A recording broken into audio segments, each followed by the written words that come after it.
power on.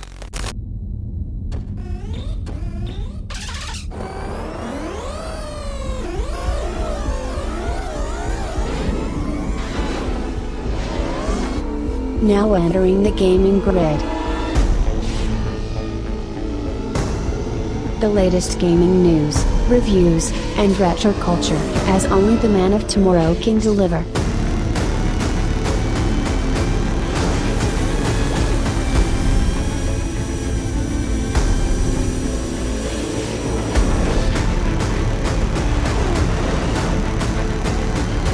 And here's your host, Brian Sovereign. Woo, the gaming grid is on, baby, and the man of tomorrow, Savzu, the rated R radio star, the podcast champion, is here. Brian Sovereign, ready to rock this baby out. And wow, do we have a lot to get into this month. And well, you know, some of these shows, who knows? It might be once a month. Hell, we might get to the point where it can be once a week. I mean, certainly there's plenty of gaming news that comes out every single week to where a show that goes anywhere from 30 minutes to an hour, like the gaming grid does, could certainly become. But, you know, something I was noticing, a few things I was noticing, actually, some trends, shall we say, that have been hitting, well, the gaming journalism is late, and not really as late. This has been going on for a while. I'll tell you one thing I'm fucking sick of. Okay, no, before I get into what I'm sick of, I was wondering, I noticed over the past couple days, and we're in just early May here, okay? I noticed this in the past couple days, and like suddenly every gaming journalist outlet is writing about Dwarf Fortress. And I'm like, what's so special that suddenly now everybody is writing about Dwarf Fortress? Which Dwarf Fortress is a great game by a couple of developers. I think they have like there's a name for them. It's like Bay 12 or something like that they call themselves. But I was kind of baffled as to what the hell, you know, why suddenly all the news. This game's been around for over a decade now. And for those that don't know, it's kind of you could almost call it a colony simulator, a bit of a roguelike. There's really nothing else quite like it out there, like Dwarf Fortress. And it is a game that is only for PC. Kind of reminds it's in many ways, it's like an ASCII art. And for those ASCII art, you know, an ASCII art made out of text and everything to make it look like something else. It's almost like an ASCII art version of, I mean, it's not Minecraft, but it reminds me of Minecraft in kind of well, Minecraft isn't PC only anymore, but for a long time it was. And just, I don't know, the community around it and everything. I mean, it's really impressive. It's a huge fucking game. I mean, you want to talk about open world and like so many things that you can do with it. It's really, I couldn't put it into words. I'd have to do a whole episode about it.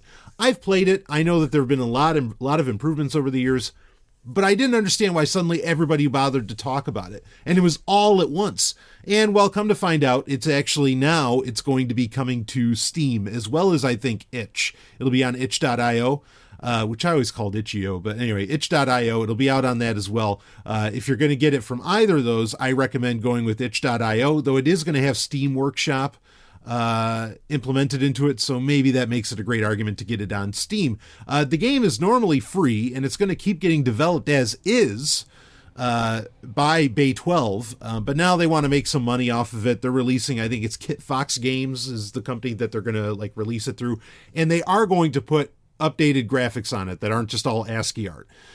So, I don't know how it's going to work out. I have no idea. Nobody said anything about what it's going to cost. I think Bay 12 pretty much said they had family members over the past 6 months that have fallen ill.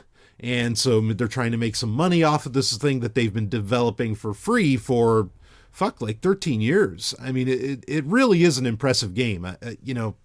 It's one of those games, started like in 06. And I feel like it's one of those games, kind of like Cave Story and some of these other ones, where it's just so brilliantly done, but it's totally a labor of love. But this game, unlike Cave Story, I mean, Cave Story is great, but this game, Dwarf Fortress, is so fucking huge. And I could kind of imagine eventually they'll port it to other consoles, but the rate at which this is updated, I don't know. Anyway, this is one of my, I mean, it's a great game. Like, I really understand it. I put it up there with like Free Civ, where it's one of those indie games that is just far better than anything else that even tries to be like it. But, when it comes out, I'll probably pick it up on itch. I mean, just because, well, A, I don't mind helping the developers out, and B, I love this kind of development. So, I love this. But yeah, I was just kind of surprised. I'm like, wait, why is everybody talking about this? This game's been around for fucking ever. Did they suddenly, well, I'm not going to say that this didn't happen, that Bay 12 or Kit Fox or whoever behind it decided to, pay Polygon and Kotaku and whoever else to talk about this game. Again, we don't know when it's going to be coming out on those platforms, but you can just install it for free now. If I think about it, I'll put a link in the show notes for it. But yeah, I mean, when everybody starts talking about the same thing all at once, that sounds like a campaign. As a PR guy, I know how those things work, and often enough to actually get a story done out there, well, you got to pay to play. Unless somebody's house is burning down, you have to, and I don't mean pay to play the game, I mean pay to get your game talked about on a news site. It's really, I remember for so long, and this is part of the reason I love doing the Gaming Grid, because I know that I'm doing this independently. But for so long, I thought gaming journalism was really on the up and up, and it was kind of the place where you could get out of the religio-political horseshit that goes on in the world. But no, that's not true anymore. And I can tell you I can tell you personally that most of these gaming outlets are not going to talk about your game. You could have made the greatest game in fucking history, and they won't give you the time of day unless, you pay them to, and they are not cheap unless you pay them to talk about it. And they'll make it seem like you didn't pay them. They'll make it seem like this is, it's what they call native advertising.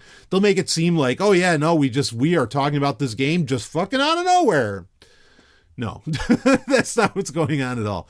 Oh, it's so fucking annoying. I hate journalism. I really do. It has some of the worst incentives of the bunch out of all the different aspects of society. I mean, isn't journalism like the fifth column, or I don't know, whatever, not, that's a whole other thing. Sorry. Whatever, the fourth institution, right? Isn't that what it is? The fifth column. That's actually a news show, I think, in Canada, but the fifth column is, of course, a resistance movement. That whole other story. To not even get into V. Woo! There you go. There's a C64 game for you and a TV show. Not the 2009 horseshit either. But anyway, isn't it like the fourth estate or something like that? Is that what they call it? Whatever the fuck they call it, where it's supposed to be some kind of check against government and all that. No, the incentives are so bad in the press that it's no better than governments or religions or anything like that. Oh, so fucking bad.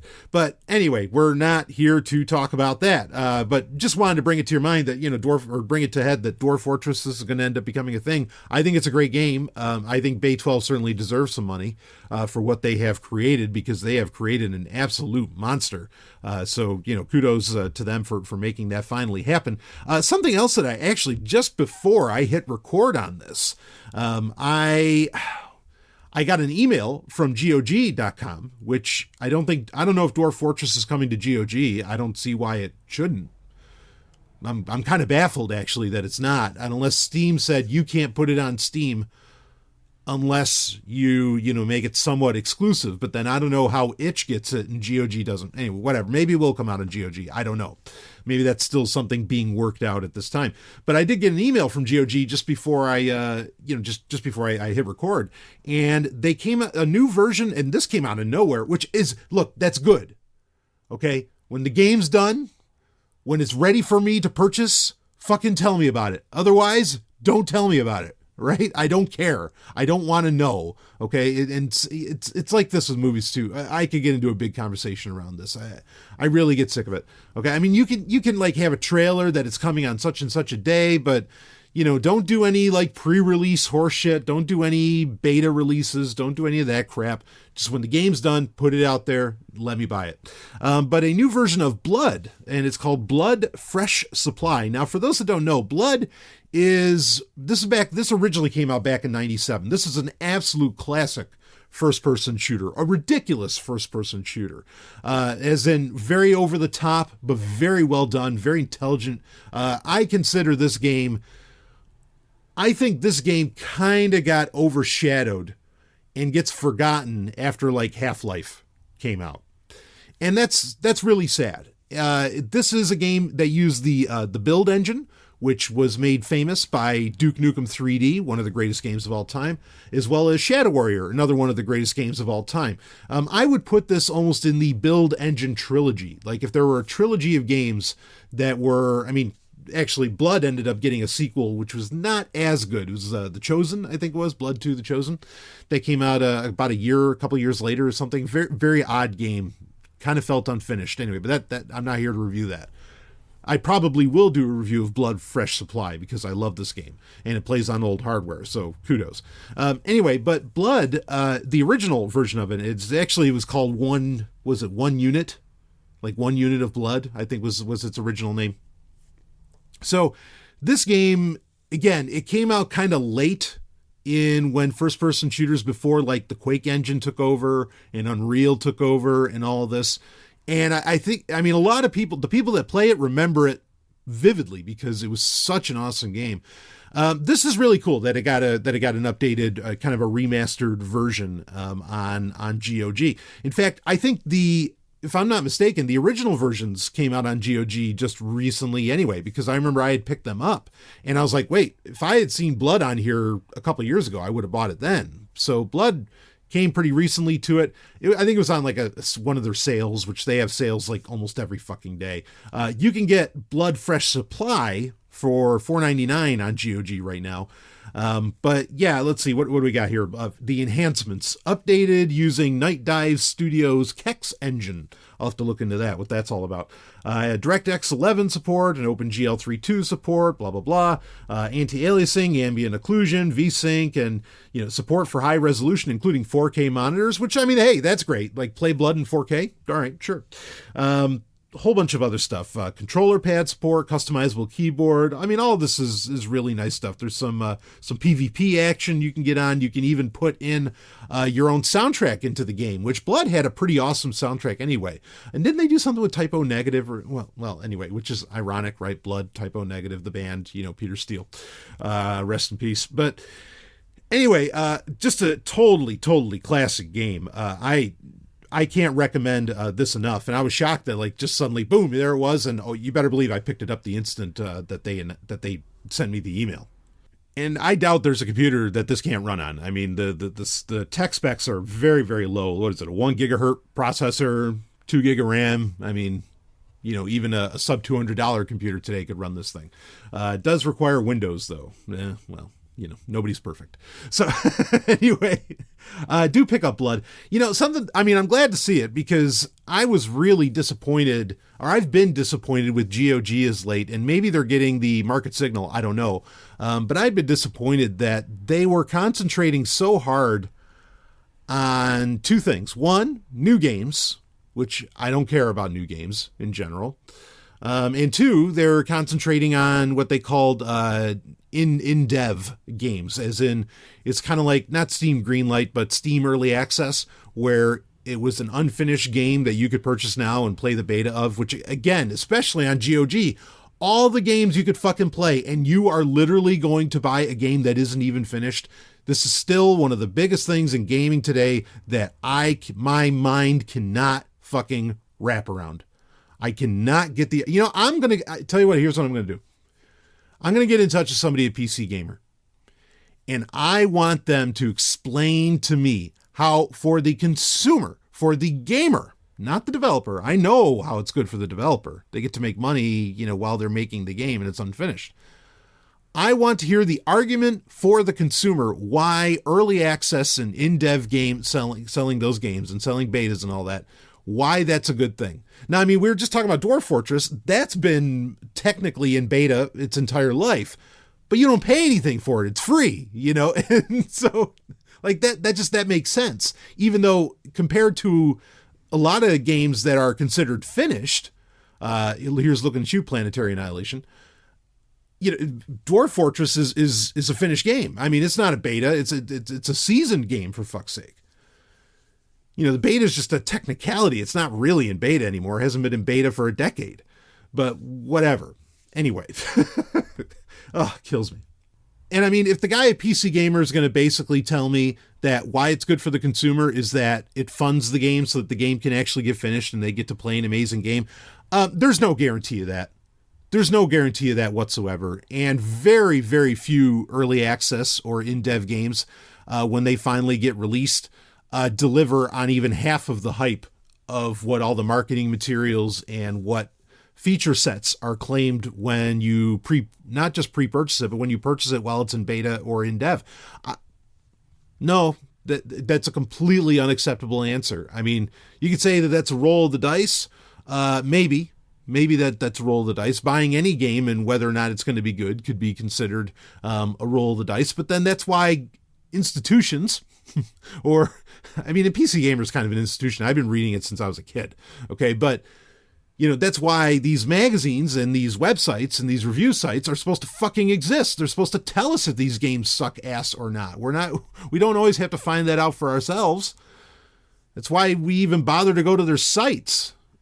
So anyway, whatever. So, but Dwarf Fortress, Blood, those are a couple of safe bets that I can tell you. Those are genuinely great games. Jump on them. And if you want to throw money at them, throw money at them. And I will be looking into, I mean, Blood Fresh Supply, again, it's based off of an old game. You kind of can't fuck that up. So, because you're just re-releasing it and they're not even enhancing that much other than giving you like 4K support and things like this. So whatever. I feel like that's a pretty safe bet. If I think of that as well, I will put that in the show notes. See, sometimes these things come up like right before I'm about to hit record. And so it's not in what I have for, my original notes to talk about. But, speaking of PC Gamer and speaking of PC gaming in general, this is in my show notes. And this is something I want to talk about. The story is from April 26, 2019, and it's this is from PC Gamer, analyst predicts 20 million people will abandon gaming PCs for, and then the asterisk checks notes,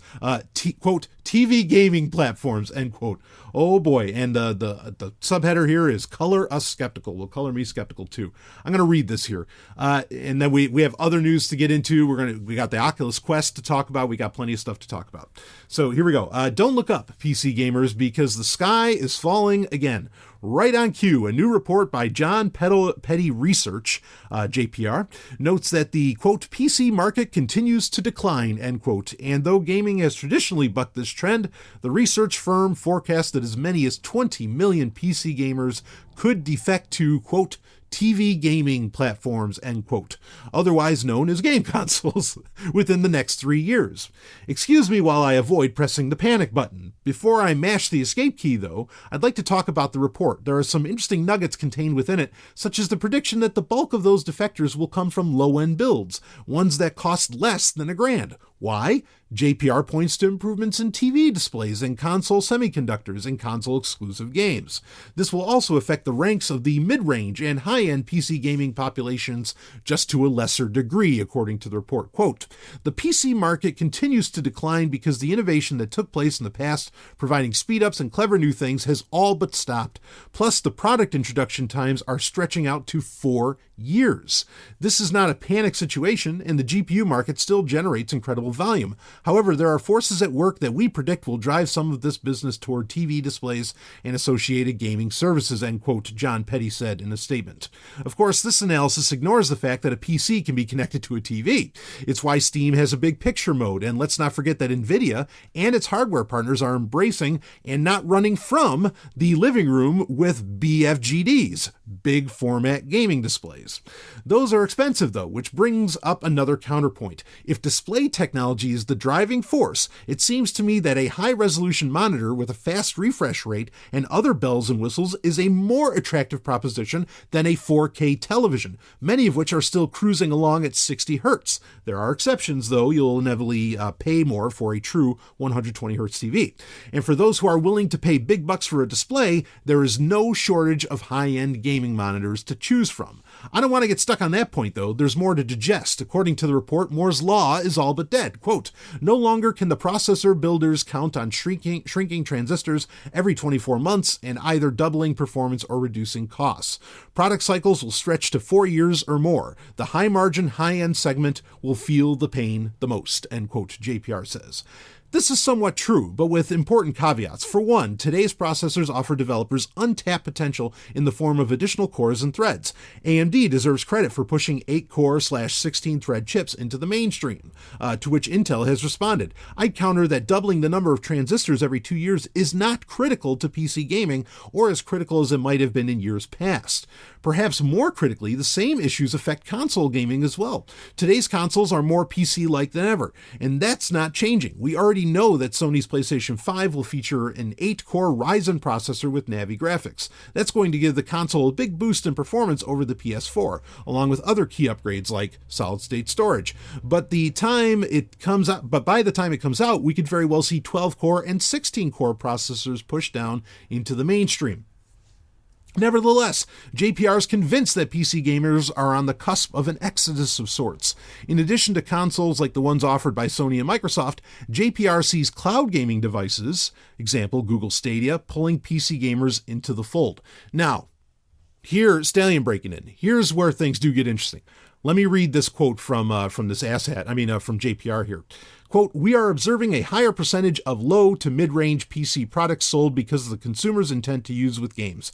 This, unfortunately, does not generate more volume, but does guide research and design as well as marketing investments for hardware providers and foreshadows the ultimate use model of the PC, a desktop, ergonomic, gaming/computing environment that embraces user choice and customization.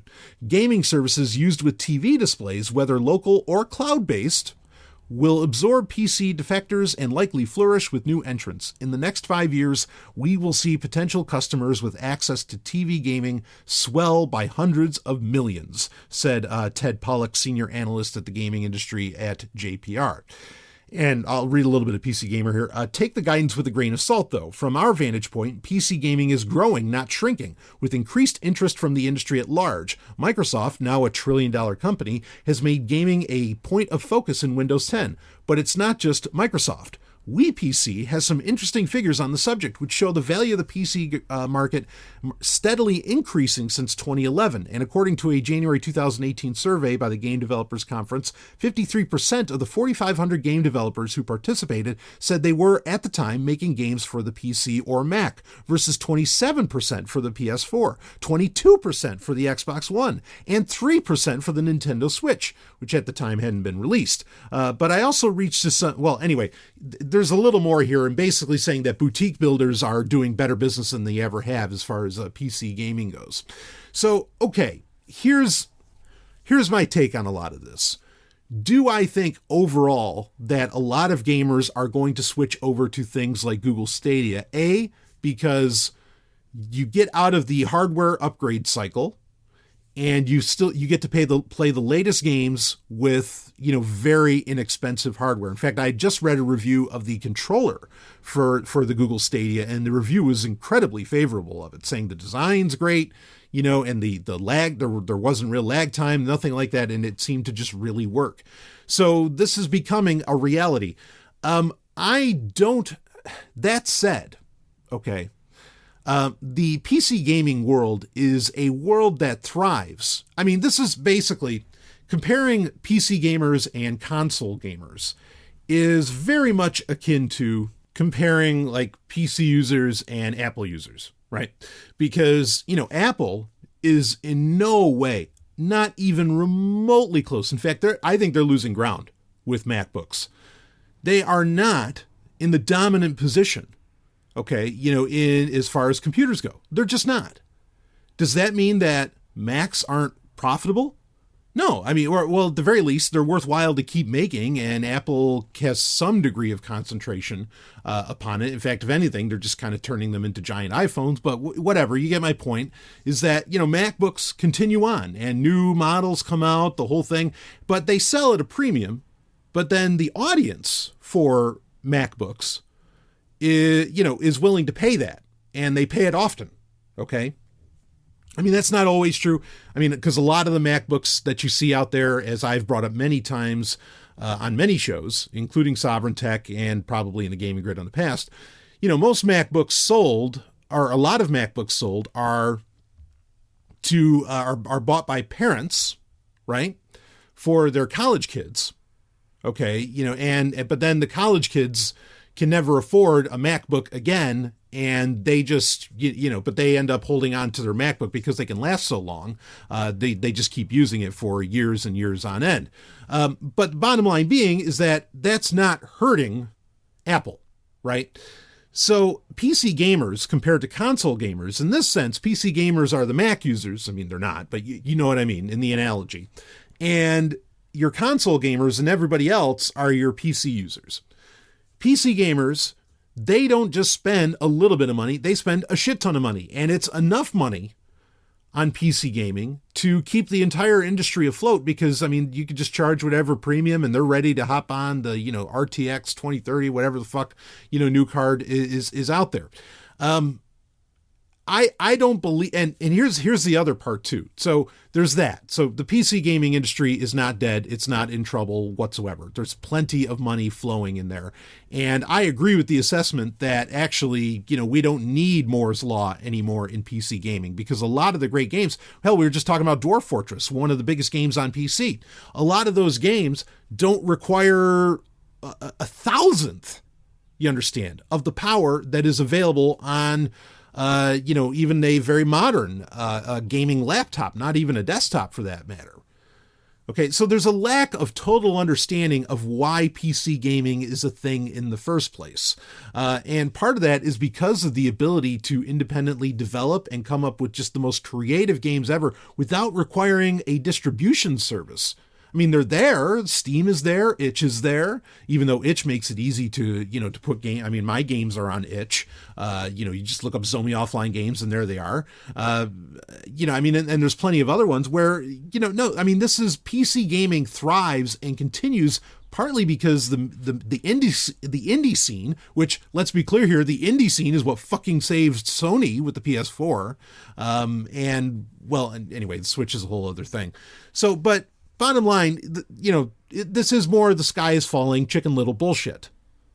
You have the PC gaming industry is so complex compared to consoles. You can't even compare it.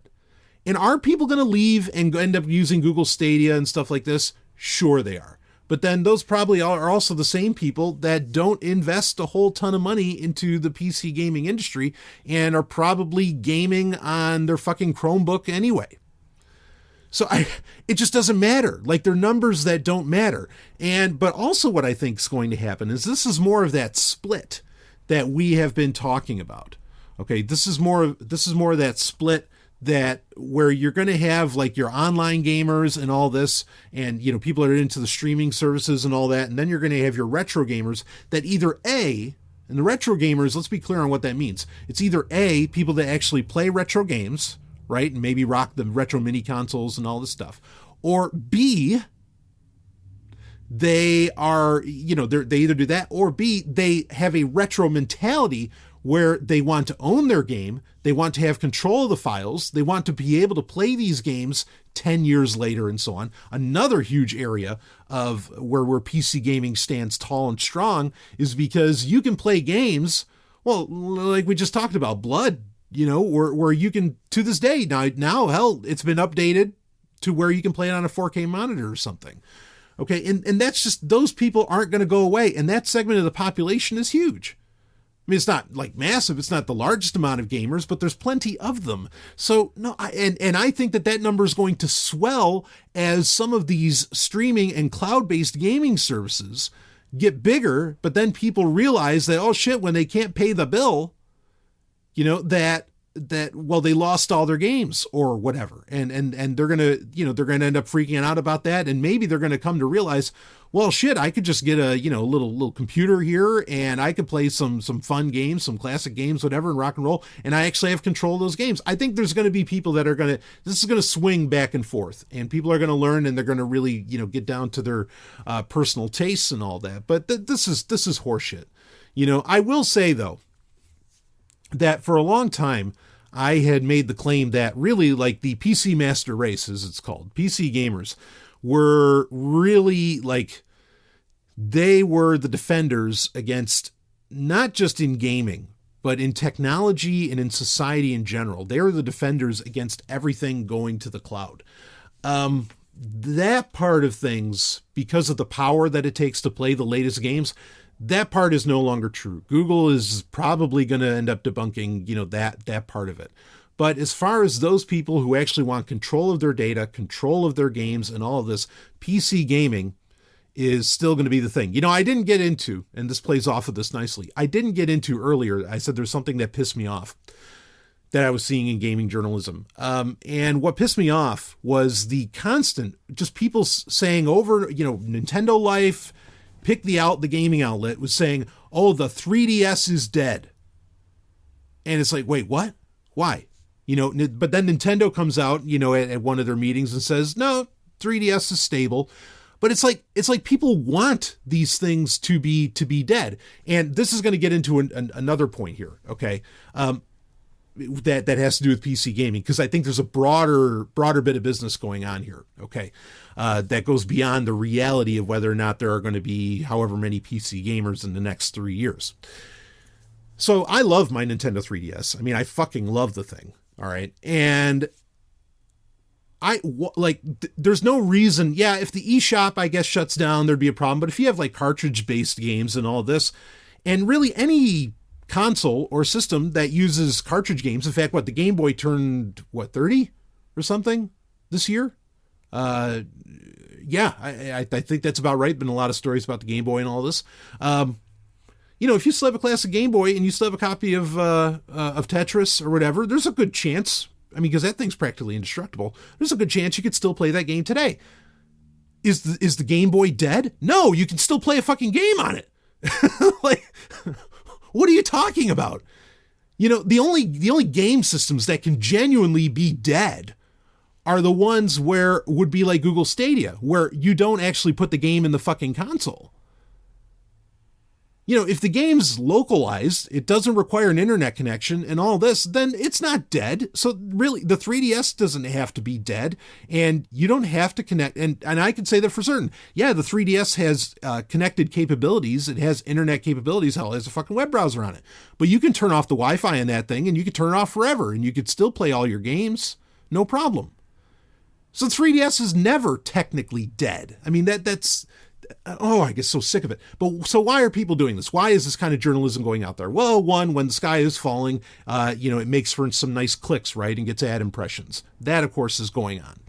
Other part that's going on here is that really, I think there's just a lot of people who just want all their games on the Switch and they want Nintendo to stop developing for 2 platforms. That's what's going on. Because otherwise, just leave it alone. Who cares? Okay, fine. You think the 3DS isn't relevant? Well, then don't report on it. Don't talk about it. But instead, all you do is fucking rip on it. And I think that's so crazy. Now, so they have a direction that they want things to go, and they know, maybe they have an idea of perhaps what the readership says, how the readership says, oh, I wish they would have just made Kirby's Epic Adventure Plus or Extra Epic Yarn for, which is a great game, by the way, they should have made that for Switch. Why didn't they make that for Switch? Well, there's reasons that they didn't, because to remaster it for the resolution that the Switch runs at would have been a far more expensive proposition than it would be to actually re-release the game. But whatever, the average gamer, I guess, doesn't fucking understand that. But regardless, okay, they know that their audience says this a lot. So they keep publishing stories saying that it's dead. And the hate train gets on board and says, yeah, it's fucking dead. Which, again, none of these systems, the Atari 2600 isn't dead. You understand? Hell, there's people that still make games for it. The Commodore 64 isn't dead. You have some of the best games for the system, for any system, like Sam's Journey, right? Sam's Journey, that came out in 2017, I think, that are getting developed to this day. How could the console is not dead? It's not possible. And I think a lot of people that are into that sort of thing, again, they're going to continue to be PC gamers. So what's going on here? JPR, in my opinion, is an analyst firm that probably got paid off by Google or Apple or whoever to say, oh yeah, PC gaming, oh, that's so passé. Oh, we're going to be down 30 million users, blah, blah, blah. I mean, a lot of these analyst firms are just like journalists, like we were talking about earlier, just like news organizations where they're on the payroll by these companies, and they'll put out whatever data makes it sound like, oh yeah, it's all over. You might as well come to Google Stadia, you can come to the cloud-based services because your PC gaming, oh, it's all fucking over. And give me a break. And you say, well, what gamers actually like even bother to read those kind of reports? Here's the thing is that like just getting it out there in the news. I mean, certain news sources pick up on that and the gaming industry will like talk about it and report on it, kind of like PC Gamer did. Fortunately, PC Gamer was trying to debunk the whole concept and the whole notion. But fuck, come on.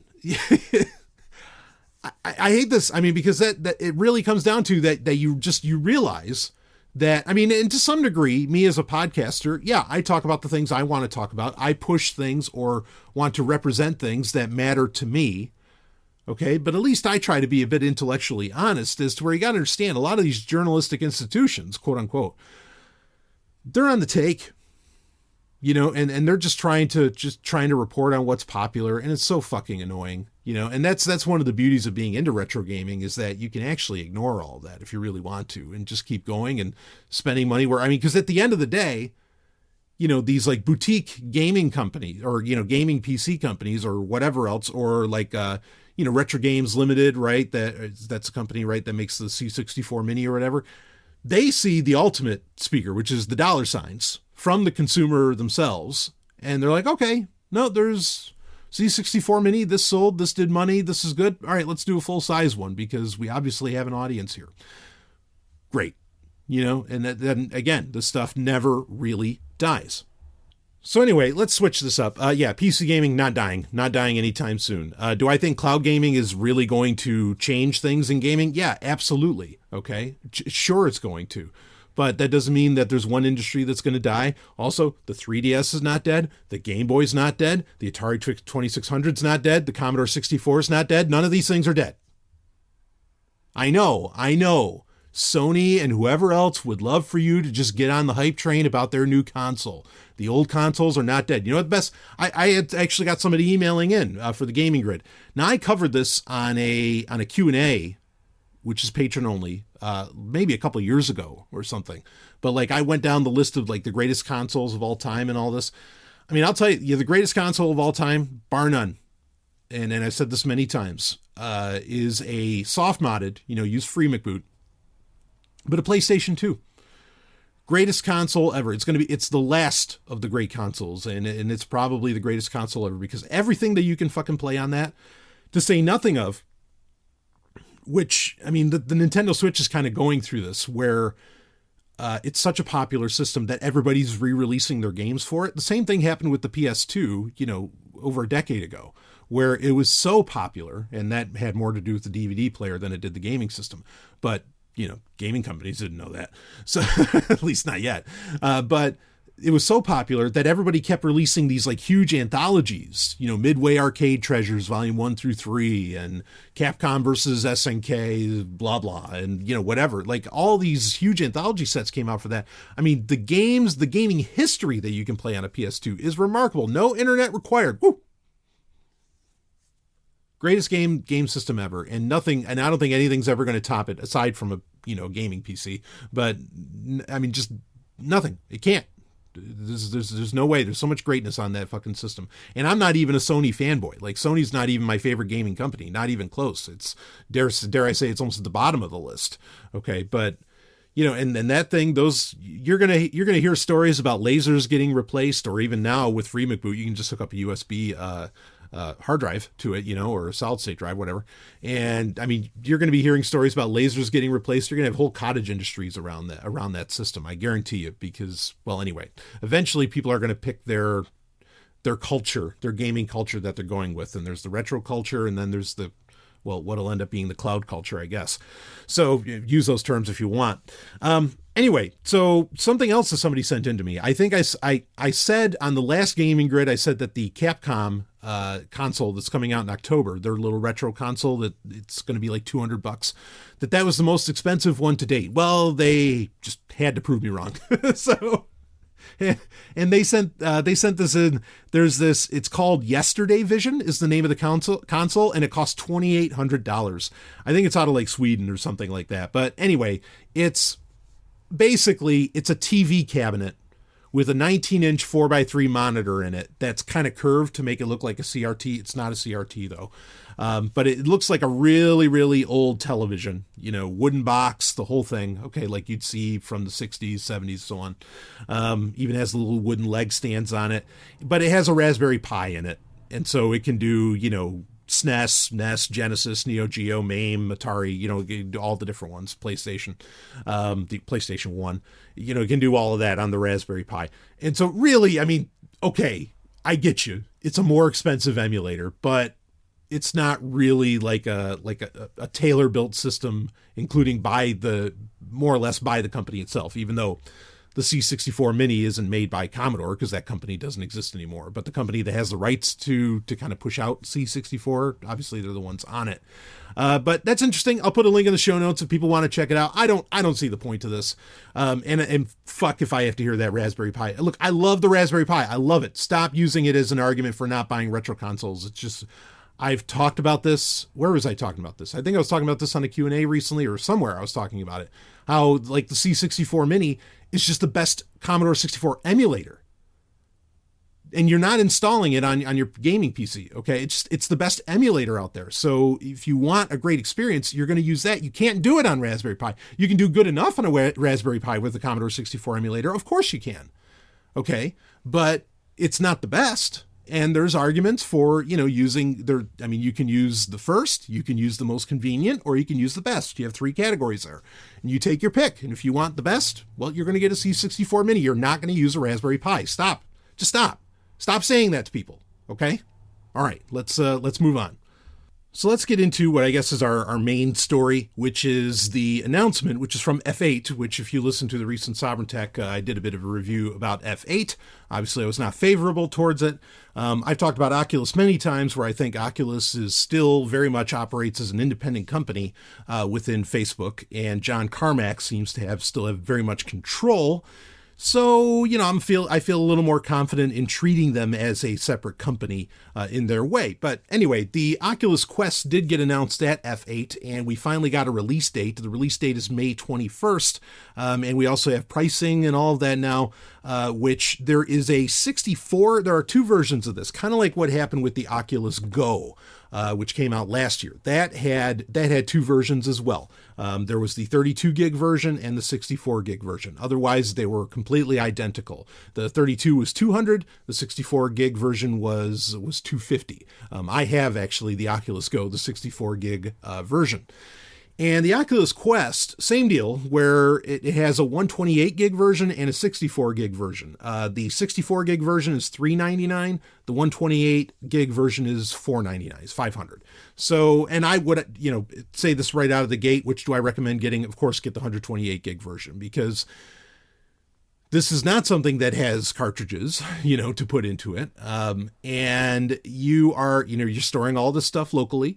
And understand that the Oculus Quest's mission in life, according to John Carmack, is to take on the Nintendo Switch. This is meant to be a console in and of itself. So it's taking on everything, including Google Stadia, the whole business. Okay? Now, this is a completely independent. They also announced the Oculus Rift S.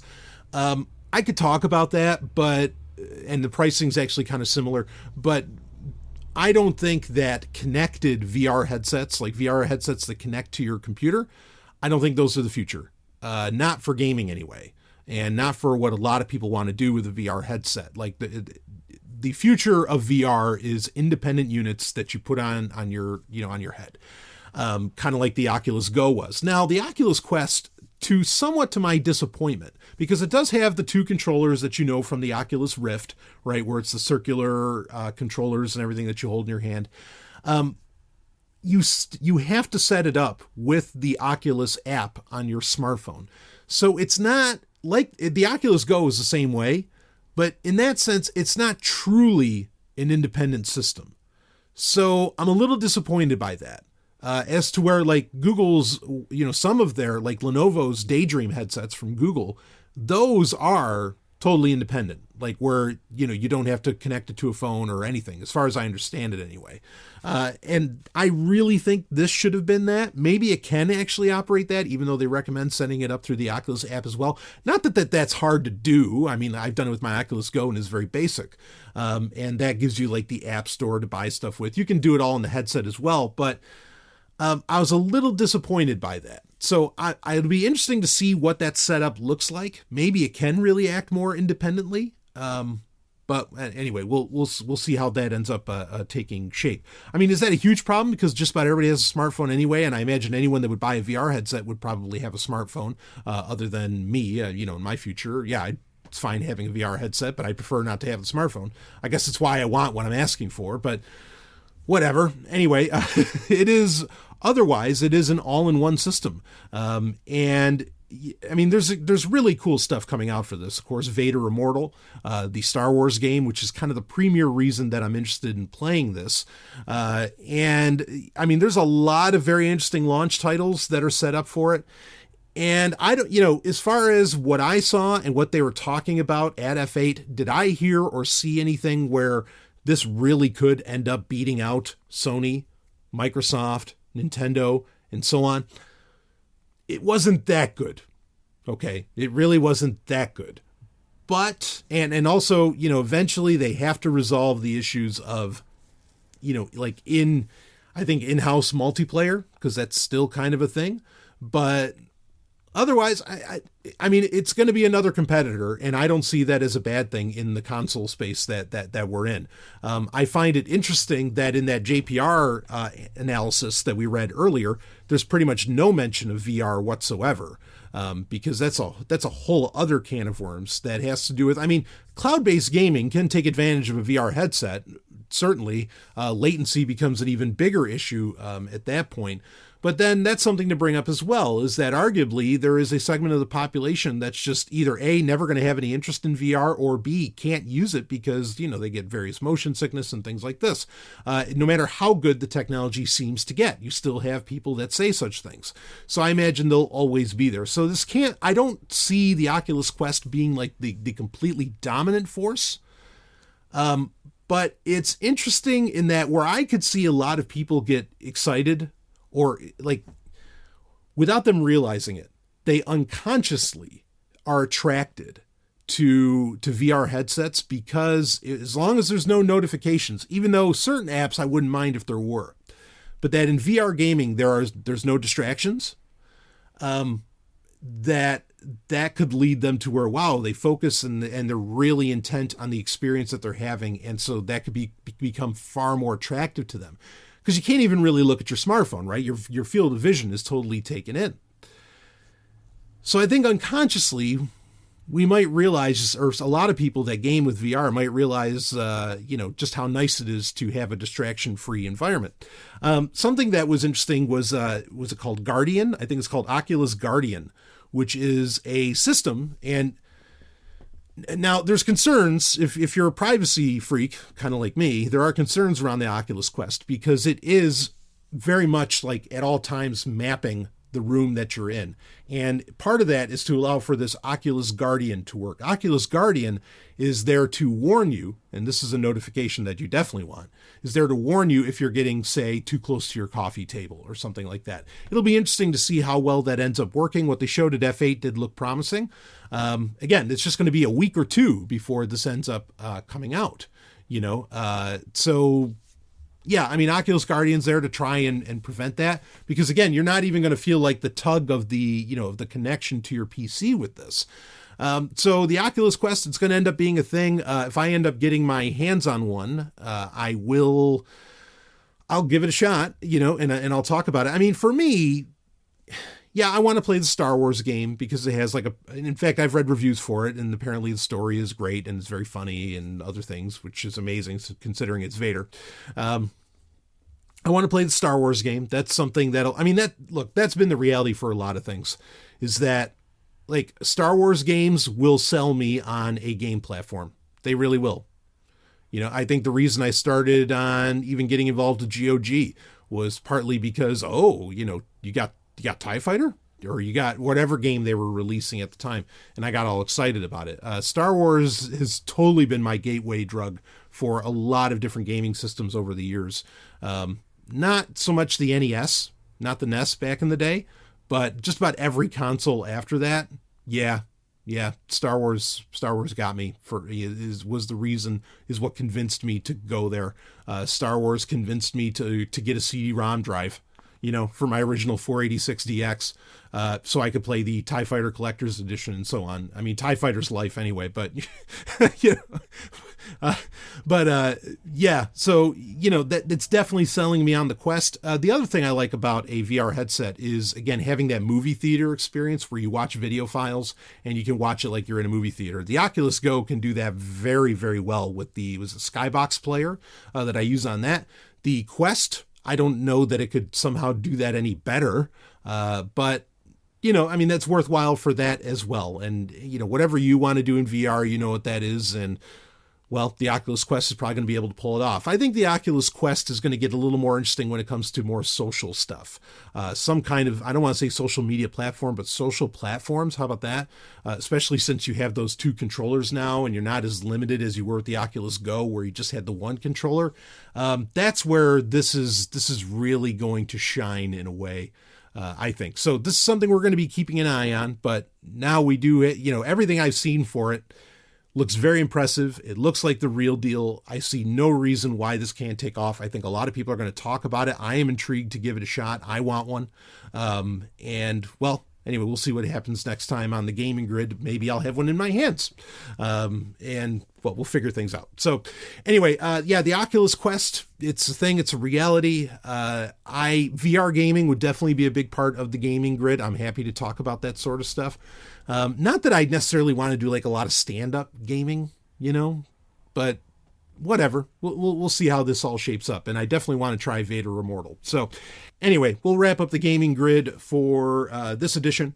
And we'll be back with more Gaming Grid and, of course, plenty of shows to check out on Zomia One. Just go to Zomia1.com. And if you want to get access to thousands of hours of exclusive content, become a member of the Zomia One Underground. You got to do that. You can do it for as little as like $2. I mean, a month. It's insane. And you get thousands and thousands of hours of content and new content every week. So you want to jump on that and check out all the shows there. A lot of great stuff coming up, especially for the Hard and Fast podcast. We got a great Sovereign Trek coming up this month, as well as TIE Fighter Renegades. I'm sure will be interesting as well, along with a whole slew of other shows on the way. So I will see all of you on the other side. Game over.